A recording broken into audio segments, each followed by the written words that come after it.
नमस्ते दोस्तों, आपका स्वागत है मेरे YouTube चैनल पर। Guardian of the void season 1 के इस रोमांचक सफर में आपका फिर से स्वागत है। आज हम इस महागाथा का एपिसोड 9 सुनने जा रहे हैं। तो बिना किसी देरी के चलिए शुरू करते हैं। Guardian of the void season 1, the guardian the awakening. Episode 9, विद्वान का रहस्य। सुबह की पहली रोशनी अलारा के सेफ हाउस की धूल भरी खिड़कियों से चुपके से अंदर आई, अव्यवस्थित कमरे में लंबी परछाइयां डाल दी। आर्य टेबल पर बैठा था, क्यूब और डिस्क उसके सामने रखे हुए, उनकी हल्की सी चमक मंद रोशनी में मिक्स हो रही थी। उसने डिस्क के जटिल नक्काशी पर उंगलियां घुमाईं, सोच रहा था, यह क्या राज छुपा रहे हैं। हवा में पुरानी किताबों की खुशबू थी और थोड़ी सी फफूंदी की गंध सेफ हाउस की पुरानी उम्र और तन्हाई का एहसास दिला रही थी। अलारा बैक रूम से बाहर आई, बाल ढीले जूड़े में बंधे हुए, चेहरे पर एक पक्का इरादा। मैंने प्रोफेसर खलील को एक मैसेज भेज दिया है, उसने धीरे और स्थिर आवाज में कहा। वो विश्वविद्यालय के अपने ऑफिस में हमें मिलेंगे, पर हमें थोड़ा केयरफुल रहना पड़ेगा। क्रिल की नजर हो सकती है हम पे। विक्रम, जो काउच पर सो रहा था, हिला और बैठ गया, आंखें मलते हुए। और स्नीकिंग अराउंड? बस यही चाहिए था मुझे, उसने बोला, एक थका हुआ स्मित चेहरे पे, जो उसका ट्रेडमार्क था। आर्य ने सर हिलाया, पेट में एक गांठ सी महसूस हुई। क्रिल ने उन्हें मुंबई में ऑलमोस्ट पकड़ लिया था, और उनके साथ फिर से टक्कर लेने का ख्याल उसकी रीढ़ में ठंडक भेज रहा था। पर कोई ऑप्शन नहीं था। खलील ही उनका बेस्ट चांस था डिस्क और क्यूब का सच समझने का। वे सेफ हाउस से निकले जब पुणे जाग रहा था, सुबह के कम्यूटर्स के क्राउड में घुस गए।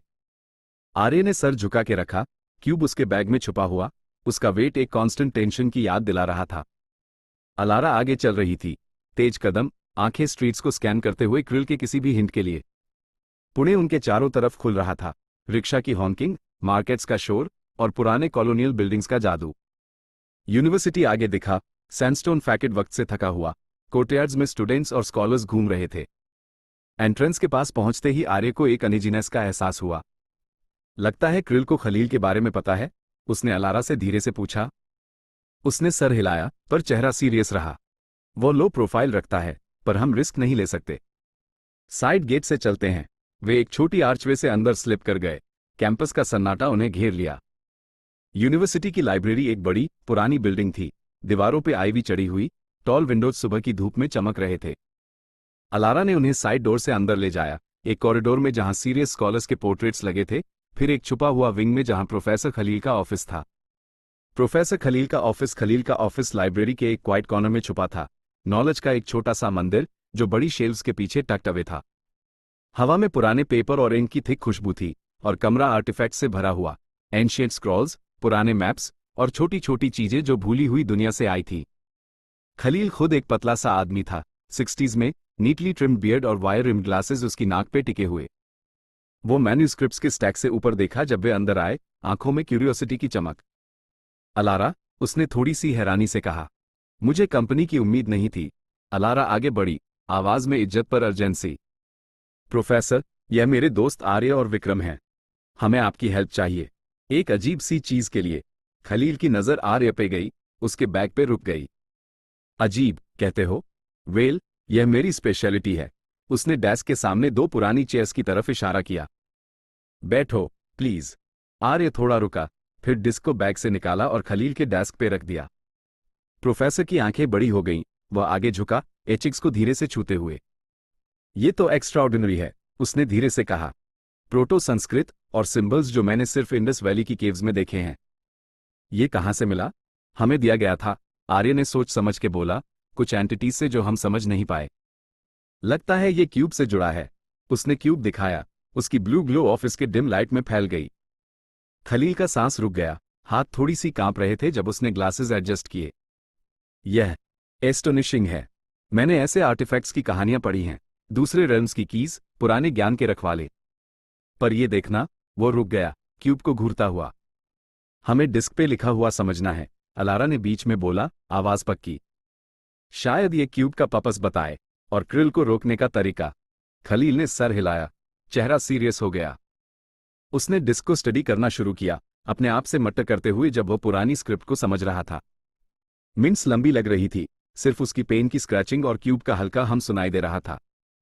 आखिर में वो ऊपर देखा, चेहरा थोड़ा पीला। ये स्क्रिप्ट बहुत पुरानी है, पर कुछ फ्रेजेस समझ सकता हूं, उसने बोला, आवाज स्टेडी पर थोड़ी सी घबराहट के साथ। ये वॉइड दैट डेवोस की बात कर रहा है, एक अंधेरा जो स्टॉस के पार से आया। जिस सिविलाइजेशन ने ये डिस्क बनाया वो आर्कनाइट्स थे। उन्होंने क्यूब की पावर से वॉइड को सील किया, पर एक बड़ी कीमत पे। आर्य आगे झुका, दिल तेज धड़क रहा था। क्या कीमत? खलील ने मुंह बनाया, एचिक्स को गौर से देखते हुए। यहां लिखा है कि क्यूब को एक गार्डियन चाहिए जो अपनी दुनिया से कनेक्शन छोड़े, सील को बनाए रखने के लिए। गार्डियन क्यूब से बंध जाता है, नॉर्मल लाइफ नहीं जी सकता। विक्रम ने धीरे से सीटी बजाई। बड़ा रफ डील है ये। आर्य का पेट ट्विस्ट हो गया। खलील के शब्द दिल में बैठ गए। मेरे दादाजी, वो क्यूब से इन्वॉल्व थे। क्या वह गार्डियन थे? खलील की आंखें नर्म हो गईं, चेहरे पे एक पहचान की झलक। मैं तुम्हारे दादाजी को जानता था, आर्य। वह भी ज्ञान के ढूंढने वाले थे, मेरे जैसे। कई साल पहले आए थे, घबराए हुए, एक रेलिक के बारे में बोल रहे थे जो उन्होंने ढूंढा, और एक ड्यूटी जो छोड़ नहीं सकते थे। पूरी बात नहीं बताई, पर ये तुम्हारे लिए छोड़ा। एक ड्रॉर से खलील ने एक छोटा लेदर जर्नल निकाला। पेज वक्त से पीले हो गए थे। कहा था अगर तुम कभी आते हो तो ये देना। आर्य ने कांपते हाथों से जर्नल लिया, खोला। पेज उसके दादाजी की साफ हैंडराइटिंग से भरे थे, क्यूब के स्केचेज और एंशिएंट टेक्स्ट के नोट्स। एक एंट्री ने उसका ध्यान पकड़ा। क्रिल वॉइड को खोलना चाहते हैं, उसकी पावर अपने हाथ में लेने के लिए। मुझे उन्हें रोकना होगा, चाहे सब कुछ छोड़े। शब्द पढ़ते ही आर्य की आंखें भर आईं। उसके दादाजी जानते थे, ये बोझ उठाया था, क्रिल से अकेला लड़े थे। ये जर्नल एक लाइफलाइन थी, उस आदमी से कनेक्शन जिसको वह खो चुका था, और सच्चाई का रास्ता जिसकी उसे जरूरत थी। उसका बोलने से पहले लाइब्रेरी में एक तेज नॉक गूंजी, फिर दरवाजे का क्रीक। एक यंग असिस्टेंट ने सर अंदर डाला, चेहरा डर से सफेद, आंखें बड़ी। प्रोफेसर, बाहर कुछ आदमी हैं, आर्म्ड, विजिटर्स के बारे में पूछ रहे हैं। खलील की आंखें बड़ी हो गईं, शांत चेहरा टूट गया। क्रिल, हमें अभी निकलना होगा। अलारा ने डिस्क और क्यूब उठाया, आर्य के बैग में डाल दिया। आर्काइव से बैक एग्जिट है, जल्दी। वे शेल्व्स के बीच से भागे, हवा में डस्ट और पुराने पेपर की स्मेल थी। पीछे शाउट्स गूंज रहे थे, बूट्स की आवाज तेज होती जा रही थी। आर्य ने जर्नल को सीने से लगा लिया, दिमाग फुल स्पीड पे चल रहा था। क्रिल रुकने वाले नहीं थे, पर दादाजी के नोट्स के साथ शायद उसे समझ आए कि उसका क्या रोल है और उन्हें कैसे रोके। खलील ने उन्हें एक बुककेस के पीछे छुपी स्टेयरकेस तक ले जाया, यूनिवर्सिटी के अंडरग्राउंड टनल में उतरते हुए। हवा ठंडी और डैम्प थी, दीवारें पुराने पत्थरों से बनी, अपने राज धीरे से बोल रही थी। ये टनल कॉलोनियल टाइम में बनाए गए थे, खलील ने बताया, आवाज टनल में गूंज रही थी। अलग बिल्डिंग्स को कनेक्ट करते हैं। यहां क्रिल से बच सकते हैं। वे डिमली लिट पैसेजेस से तेज चले, पीछे की आवाजें धीरे धीरे कम हो रही थी। आखिर में वे कैंपस के दूसरे साइड पे एक क्वाइट कोर्टयार्ड में बाहर आए। सुबह की धूप कोबलस्टोन्स पे परछाइयां डाल रही थी। विक्रम ने चारों तरफ देखा, सांस तेज तेज चल रही थी। लगता है हमने उन्हें झटका दिया। अभी के लिए, अलारा ने सीरियस आवाज में कहा। पर वह आते रहेंगे। हमें डिस्क का बाकी हिस्सा समझना होगा और क्यूब का असली मतलब जानना होगा। खलील ने सर हिलाया, ग्लासेस ठीक करते हुए। मेरे पास गोवा में एक दोस्त है जो एंशिएंट टेक में एक्सपर्ट है। वो शायद क्यूब की फुल पावर समझ सके। आर्य ने जर्नल को हाथों में देखा, फिर अपने दोस्तों की तरफ। तो हम गोवा चलते हैं, पर पहले मुझे ये जर्नल पढ़ना है। दादाजी ने क्लूज छोड़े हैं, शायद क्रिल को रोकने और वॉइड को हमेशा के लिए सील करने का तरीका। जब वे पुणे की बिजी स्ट्रीट्स में निकले, क्राउड में घुस गए, आर्य ने जर्नल का एक मार्क्ड पेज खोला। क्यूब का स्केच उसे घूर रहा था, दादाजी के नोट्स के साथ। गार्डियन को वॉइड को अंदर से फेस करना होगा, बाहर सील करने के लिए। हिम्मत, आर्य। तू सोचता है उससे ज्यादा स्ट्रांग है। आर्य ने जर्नल बंद किया, एक नया जुनून उसके दिल में जगह बना रहा था।